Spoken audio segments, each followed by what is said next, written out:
Listen up. Hi, Lucy. Hi, Kel. The Lucy and Kel Podcast. Hey, everybody. Welcome to the Friday podcast with Lucy. Hello, hello, hello. And Casey. Hey. And also myself. And maybe through the magic of podcastery, maybe Lucy and Casey are not even here. Oh. Maybe one of them is up in Queensland with their besties, whilst the other one is having a hen's night. Oh, yes. Which is who? which? Who's which? Who's who you'll never know. How's it going, guys? You having fun out there? Woo, party! Going to be a great podcast because it's a bonus episode. We are giving you a podcast completely dedicated to a conversation you may have heard gone to air on the Friday show this morning, but if you missed it, you're in luck. Noddy Sharma is joining us for this podcast for its entirety. He caught up with us on the show this morning and was talking about pretty much when you talk to Noddy Sharma, you talk about everything all at once at the same time. He is, and again, we asked him to describe what he does to us this morning, and he struggled. So let me try and surmise what Noddy gets up to. He is a communicator. He communicates with younger generations. He is all very passionate about relationship and making sure that the young kids, we're talking teens to young adults, learn the ability to communicate, eye contact, getting involved with family dynamics, being able to have conversations not just with their peers but with people older than themselves, and getting them set up for a world that is increasingly closing in on all sides when it comes to social media, That's pretty good, man. AI, and all that sort of stuff. We talked about a lot of stuff about the algorithms that we are facing right now, a lot of stuff about how AI is making it even harder for us to choose what we watch. Doom scrolling, hope scrolling. How do we stay connected but not be too connected, but also we can't not be connected? Where does that line even lie? At the end of this conversation, Lucy said, wow, a lot. And I believe I saw Casey out in the producer's area going, wow, a lot. Yeah, profound. So He was profound and he's deep. And also, he's just such a good human. You know when you're around good people and you go, oh, I feel it. Yeah. He's so good. So without any further ado, I always get stuck on that. Adieu. Adieu. Adieu. Achoo! Without any further of that, here is the great Noddy Sharma. The Lucy and Kel Podcast. Come and join Lucy and Kel live for show 3000. Details at thelight.com.au. Yeah, I saw a post the other day. Actually, the other day on the show, I said something which triggered a few people. They loved it, triggered in a good way. I was talking about how I don't doom scroll in bed. I hope scroll, and I just look for good things that fill my life up. And because I do that so often, my algorithm mostly is just good stuff. It's dogs, it's cute kids, and it's motivational speakers. But I did see a great Instagram post that I liked, and I thought, you know what, we should unpack this with someone who is much cleverer than both of us, Kel. Well, that's not hard. And he's nodding vigorously. No, he's not. But he joins us now live in the studio, the lovely Noddy Sharma. Hello, Noddy. Hey guys, how are you? So good. If you're not aware of Noddy's work, my gosh, he's been a friend of our show now for a while. You do so much different stuff. You're like a mentor, you're a speaker, you do... like, how would you even describe what you do now? I don't know how to describe it. I get stuck with this when people ask me. Yeah, because it's so vast and expansive. Yeah, and sometimes I play with this, like I talk about being a roaming minister. Yeah. So I get to play in lots of spaces and think about, some thought leadership lenses of what's going on. But I think primarily it's probably around how we empower people, especially thinking about the next generations. Yeah. It's how we empower people for human flourishing. That's right, because you're like a futurist, but you work with young people as well. So I love those worlds combining. So it's an interesting mix, right, of kind of thinking what's happened in the past, what are we looking at, what's happening in the future, what's coming, and being able to try and thread the commonalities of what has helped us in the past and thinking through how does that play itself out in the future. So the post I saw, I'm going to read out here because I thought this was pretty awesome, and I reckon you will like it too, Noddy. The post said, if your feed is filled with drama, your brain learns drama. But if your feed is filled with wisdom, your brain learns growth. And I thought that was worth discussing because we know that a lot of us, and a lot of our kids, unfortunately, are on social media. And we know more often than not, social media will show us things that we really have no control over. The algorithm will be like, you know what, I know this will get them. The algorithm isn't going, I know this will really inspire them. It's going, I know this will hook you. Now, for some reason, my algorithm at the moment is showing me good stuff, but every now and then it does show me something. I'm like, what? This isn't my vibe.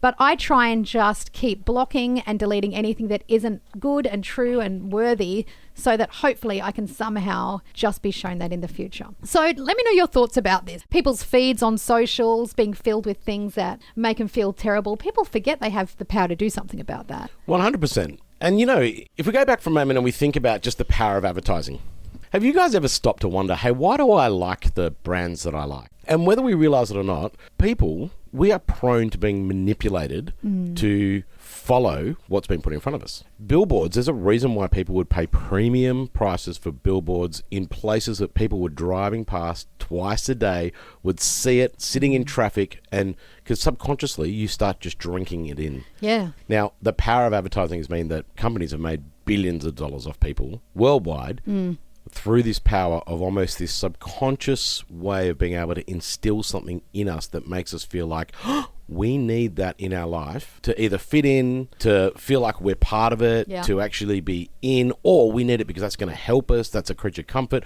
My life will be complete. Like, this is the messaging that sits there. I mean, even the banks were incredible at this. I don't know. You guys, do you remember, and I won't name the bank, it was one of the big fours, came out and they had this byline in one of their ads after showing this montage of what a perfect kind of Australian family looks like, right? Right house, right car, 2.3 kids, you know, beautiful neighborhood, very pristine and clean. And then it said, banking for the most important person in the world, you. And therein lies why this works, is because every one of us looks through the lens of ourselves and asks the question, even subconsciously, is what do I need to actually make myself whole? You now fast forward to social media feeds and algorithms that are doing the hard work for marketers to kind of figure out what people need to see, what they want, what their interests lie in, which really means that you can flood their feed with stuff that helps them still fill this void in their life and this big question that looms, even though we do our best to try and numb it and push it away. What do we need to almost make us feel like we are whole? And that algorithm piece just starts filling us with all this stuff. Now, it's now worse than just the advertising thing. It's now what we're seeing, as we do some research into it, that algorithm creates a vacuum. And that vacuum means that you're only thinking within almost the digital prison, I would say, of what you've built and created for yourself. Right. Yeah. And so you're quite right. In that post you read out, it's whatever you're looking at, whatever you're doing, whatever you're feeding your brain on, that's kind of what you start to build neurological pathways in your brain to desire. Therein lies the rub. If you don't want to be desiring something that you know is not good for you, you need to do the work of almost unlocking yourself out of that prison so that you can start to change those neurological pathways to give you that dopamine hit that's not found in that cheap version of doom scrolling. It is a fascinating exercise because I love what you're talking about. This aligns with a podcast I was listening to recently, Noddy. The fact that, back in the day, and it was great for you to walk through historically how advertising works, because back in the day, people don't register that they're watching McDonald's commercials and Hungry Jack's commercials at 9 o'clock in the morning.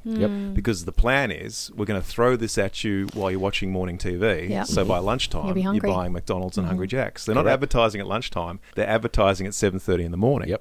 And then you look at... It's a great exercise, I find, to go back through your search history or go back through your YouTube history and see what sort of rabbit holes you've gone down simply because you started by looking at one video. And then the algorithm starting to just throw stuff at you, and all of a sudden you've got 20 videos about one item that you haven't even really consciously realized you've been just viewing for the last couple of days. It's even about what you talk about around your device. Yep. AI sharpens this even further. Even if you did this as an exercise, if you're a regular user of AI, after a month of using it, ask it what it knows about you. You'll be fascinated to kind of see what comes out. And if it comes out with, oh no, I'm not permitted, ask it again. I did this with my AI assistant the other day.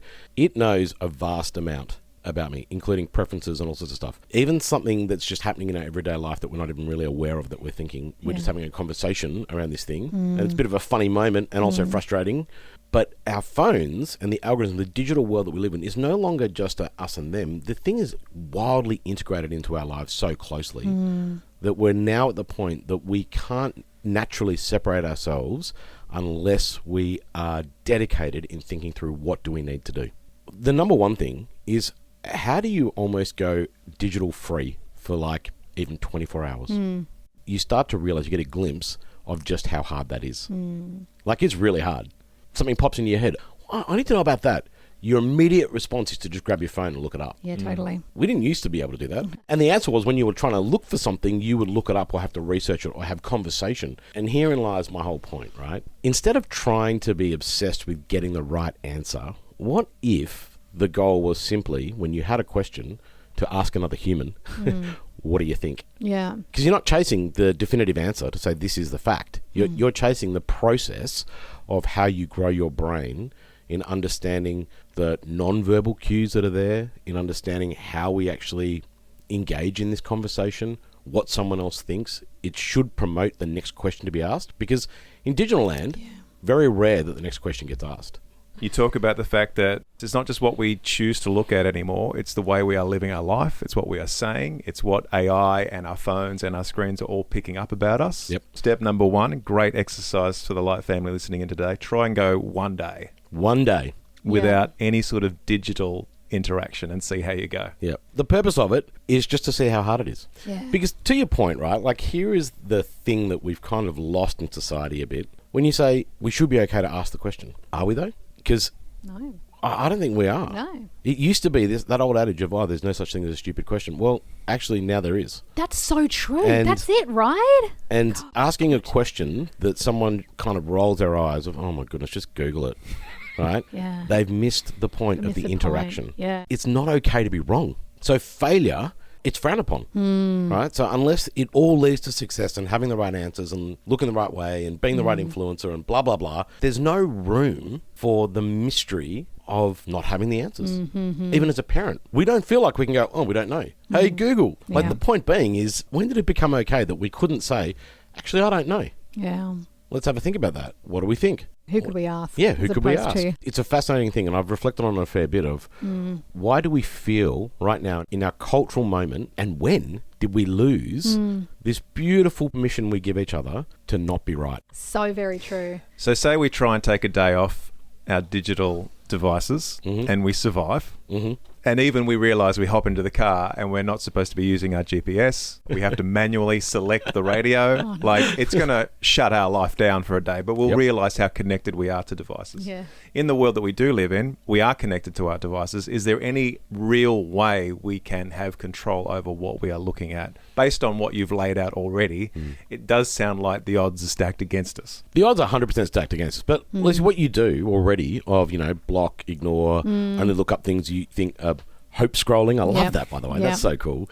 That all plays a massive part in helping what it is that we're doing. But I think the other part too is, as we're doing this on our devices, don't just take it as, hey, this is 100% correct. It's not. No. So test it. Figure out what makes you like that, or why shouldn't you like it, or is there an alternative point of view? And when you start like having different things coming into your feed that don't just pigeonhole you into something, it starts to allow your brain to develop further. When somebody has that moment where they take a breath and come up for air and they look at what they've been scrolling, they look at their algorithm, should they be thinking that is a direct reflection of me? Or should they be thinking, because I think sometimes we think, oh no, the algorithm got me here. But what I'm thinking you're saying is, it is a time to sort of go, why am I looking at the stuff I'm looking at? Correct. And it's a deep philosophical question, right? Of what actually makes you you. And it used to be in times gone by, we would spend a lot of time thinking about that. Are we defined by what we do? We're defined by our thoughts? We're defined by our actions? Are we defined by the community around us? And the answer is, of course, is all of those things form it. But we're also defined by the identity that I believe our Creator has given us. That we're a child, that we're His, that we're made for His purpose, that we're glorious creations. And mind you, while we talk about it, our brain, the human brain, is probably the most mysterious thing on the planet. And if we're not growing it, and we're not letting it be all it can potentially be, then we're actually dumbing ourselves down, and we're not living into what's already been stated over us, that we are masterpieces. I think, Kel, to your point, is that when you're reflecting this moment, you're asking this question and you're trying to get yourself out of this digital prison, that fundamental question should be at the forefront of your mind of what makes me me. This isn't just an algorithm's locked me in here. No, part of what makes me me, my desires, my heart, my head, how I'm forming, the opinion I have of myself, what's been spoken over me, right?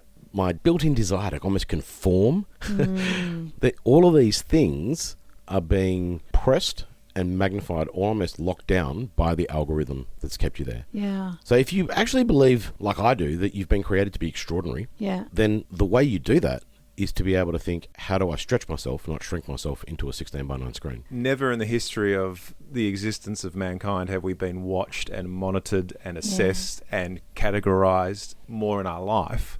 But more often than not, we are accessing this digital portal on our own. Yep. And we often do things on our own when we think nobody is watching. And we think things that we only think when we think nobody else can hear us thinking. But this mechanism is actually listening to all of that. Correct. It is quite confronting to think that when I look at my phone or I look at my history on YouTube or Instagram, I'm like, that's me. When I'm by myself, just with me. And the thing is, Kel, is it doesn't have to be you. You've shaped that, and it's just done it really quickly for you. Yeah.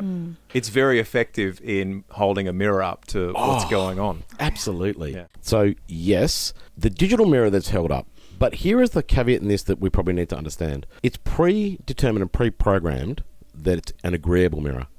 So whatever it's holding up in front of you, it's kind of like, oh, well done. Yeah. Well done. Good job. Good job. Yep, you're right. It's affirming you constantly in that mirror it's holding up. That is not what mirrors are supposed to do. No. The beauty about this, though, is that you get to actually, and you guys probably do it a lot because you work so closely together as well. The art of this is being able to hold up a mirror so that you can see what it is that is actually difficult about you.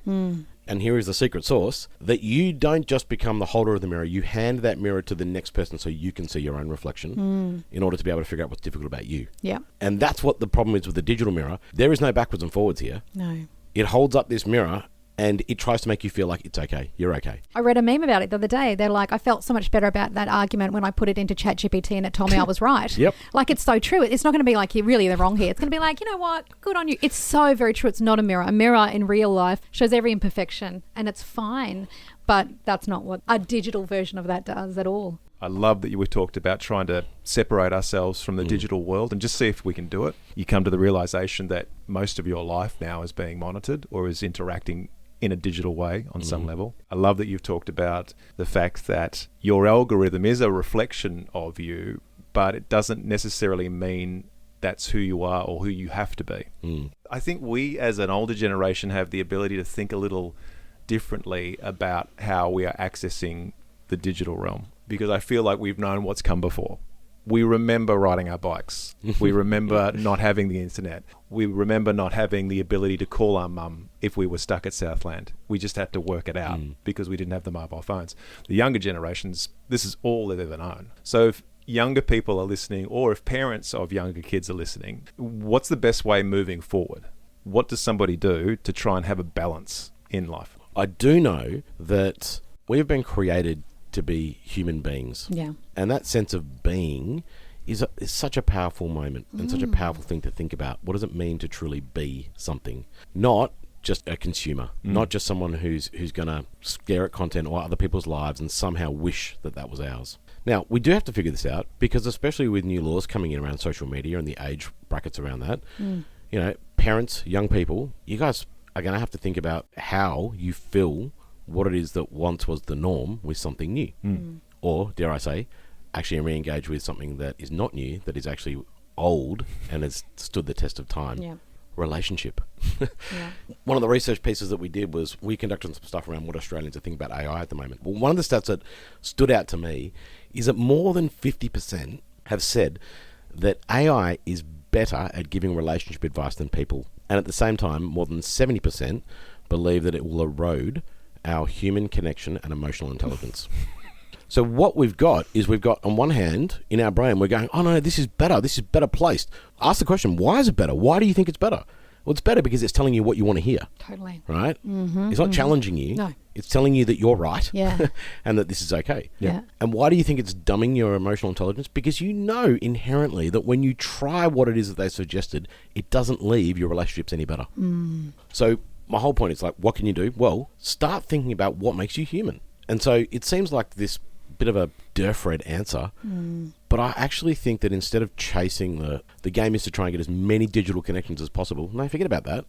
Instead, actually identify who are the small group of people around you, whether they're family, friends, a mentor, someone around you, a close friend, a best friend, someone who you're going to say, I am going to invest in that. And all the thought bubbles I have that I often use in a digital platform, I want to have that as conversational pieces. Yeah. If you look at it from the point of view that we are losing a part of our humanity or what it is to be human every time we log on or every time we download a new app, if you look at it from that perspective, yeah, it might actually change the way you want to interact with all this stuff. Yep. Yeah, too. And you know, it's funny, we're seeing it come out in society. Like even the AFR, a few weeks back now, they had this article that came out that basically said the new frontier of corporate world and jobs that are really going to actually flourish are less about this amazing technical ability that you may have and is more about human smarts. In other words, understanding how you relate to people. You may use the digital tools that are there to do that, but it's the people that really understand humans, what it truly means to be human, how to engage, how to read the emotions of someone,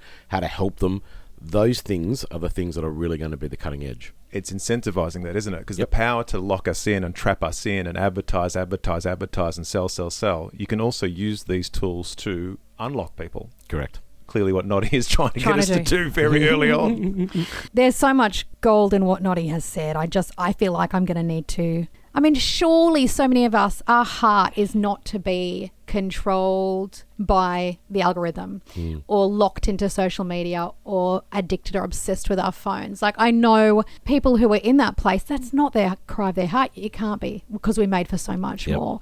So it's exciting that whilst the world went very quickly one way, I do love there is a renaissance of thinking around this, and that people are going, hang on, where do we want to be in the next 10 years, 20, 30? Where do we want to go? Because if we stay on this track, I love these kind of conversations because it's a great reset for all of us individually to go, oh, what are we doing? Where are we going? Who do we want to be? The earlier we train ourselves and our kids to unshackle themselves from time to time, to regain a bit of their humanity, I think you're absolutely in the sweet spot, Noddy, for all of this. I think you're right. When you call out our generation, it's probably one of the reasons it's close to my heart of making sure that our generation is really building that connection with our kids outside of digital platforms. Yeah. Because it's in that space that we get to impart these things. Before I go, let me just say 3 really quick things that are practical that help us understand the why this is behind this. My first one would be physical activity. Physical activity is paramount in actually helping your brain grow. It stretches it. It lets off a heap of endorphins. It's really good for you, your mental health, right? If you replace an hour of doom scrolling or digital device usage with some physical activity, even as a family, it will go a long way in helping you. 2, sleep is massive. Sleep is like this reset for your brain. Anything that you've learned over the course of the day that your brain is growing in, it needs sleep to embed it. Without it, it means that you lose it. So if the last thing you're doing at night is scrolling or you're looking up something, you're impacting the ability your brain has to be able to embed that which is important to it, that it's learnt that day, to actually put in its memory bank for later. And then thirdly, that idea of actually having a human interaction, a conversation with someone, that's so wildly important because of the fact that in any conversation we have on a digital device, your brain is not connecting the dots between what's being said and what's non-verbal, which is impacting our EQ, our emotional intelligence. Those 3 very practical things that need to be occurring on a regular basis are the key ingredients that help your brains grow and grow well. Let's get that printed out and tattooed on our foreheads. Yep. 'Cause that's such a good reminder. Hey, if you want to know more about Noddy, jump online. He's on socials at Noddy Sharma, or you can jump on his website, ablemovement.org, which is incredible. There's so much great work being done, especially by Noddy. We are such big fans of you, dude. We just think you rock, and we're so glad our paths crossed how they did. So thank you for coming in. Again, we're very thankful to you. Ladies and gentlemen, Noddy Sharma. Thank you, guys. You guys are amazing. Thanks for having me. The Lucy and Kel Podcast. Celebrate with Lucy and Kel live at Show 3000. Details at thelight.com.au. And dare I say, at the end of a successful Noddy Sharma podcast. Good job, Noddy. Yeah, Noddy. Well done. Who's He's a Big legend. Ears? Okay. Sorry, You don't know who that is, do you? Big ears. Noddy and Big Ears. Do you know who Noddy and Big Ears are? I thought you just said he had big ears. No, I was Noddy like, and Big Ears is classic British characters. I was going to say something nice and respectful How can you about not Noddy know Sharma, but Noddy you've gotten us here? here. Noddy Casey was an elf. Okay. He lived in Toyland, actually. He was a toy, He was really. a toy elf. Yeah. And he got up to all sorts of mischief. Yeah. He was a taxi driver. Big Ears was his, I'm going to say, best friend. Yeah, best friend.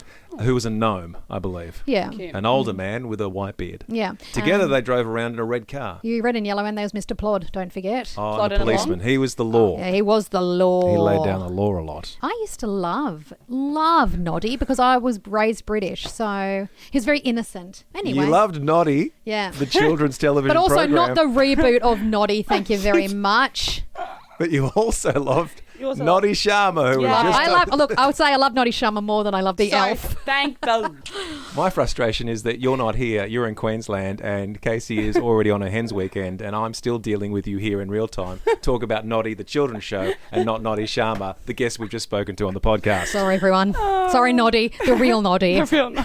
If you would like to catch up with this nonsense and talk to us in any way, shape, or form, what would people need to do, Liz? You just need to find us on socials or email lucyandkel@positivemedia.com.au. If we get your email, if we read it on air, we'll win you. We'll send you a prize. You'll win the prize. We'll send it. Coming up next week, show 3000. Big news. The countdown is on. If you'd like to be there live as we broadcast for 4 hours next Friday for show 3000, head to the website, thelight.com.au. All the details are there. Until we meet again next week with the podcast, everybody.